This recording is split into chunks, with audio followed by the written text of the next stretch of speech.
ம். வணக்கம்.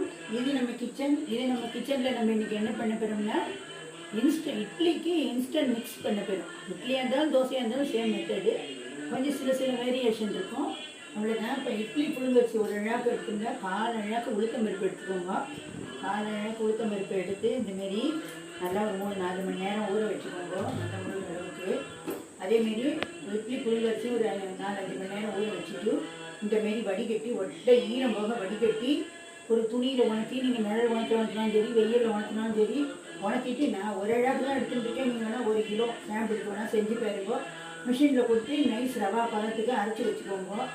இந்தமாரி 1 கிலோ எடுத்துட்டீங்கன்னா ஒரு அழாக்கு உளுந்து 200 கிராம் உளுந்து நீங்கள் கிரைண்டரில் அரைச்சி இந்த மிஷினில் அரைச்சி இந்த ரவையில் கலந்தேன்னா ரிசல்ட்டு சூப்பராக இருக்கும்.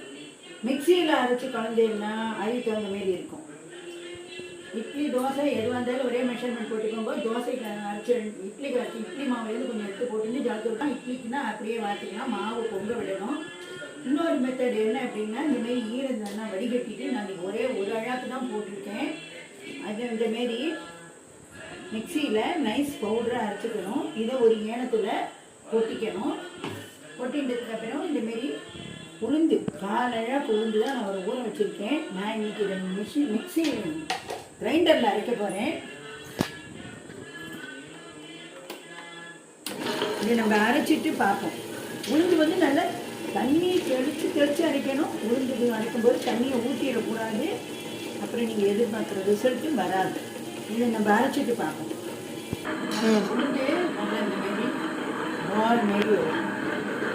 இப்போ நல்லா உளுந்து அரைஞ்சிட்டு இதில் எடுத்து போட்டுக்கணும். நீங்கள் மிக்சியில் அரைச்சும் போட்டுக்கலாம், கிரைண்டரில் அரைச்சும் போட்டுக்கலாம். ரெண்டுத்தையும் அரிசியும் உளுந்தையும் நல்லா கலந்துட்டு இது தேவையான உப்பையும் போட்டு நீங்கள் கரைச்சி வச்சுட்டு மறுநாள் இது பொங்கறதுக்கு இடம் விடணும். எந்த இட்லிக்கு தோசைக்கு மாவு அரைச்சாலும் அந்த பாத்திரத்தில் அரை தான் மாவு இருக்கணும். அதுக்கு மேலே இருந்தால் மாவு பொங்கி ஒழிஞ்சிடும். வெந்தயமெல்லாம் தேவையில்லை, போடணுங்கிற அவசியம் கிடையாது. இதுமாரி போட்டுட்டு நம்ம உப்பை போட்டு கரைச்சி வச்சுட்டு இப்போ மாவு பொங்கிடும். வேணுங்கிற பொங்கினதுக்கப்புறம் நம்ம இட்லி பார்த்தோம்னாக்கா இட்லி நல்லா பிரமாதமாக வரும்.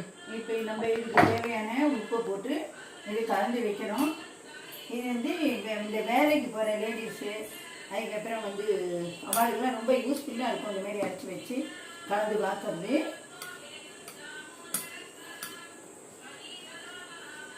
வெளிநாட்டில் இருக்கிறவங்கன்னா இந்தமாரி மிஷினில் அரிசியை மட்டும் அரைச்சி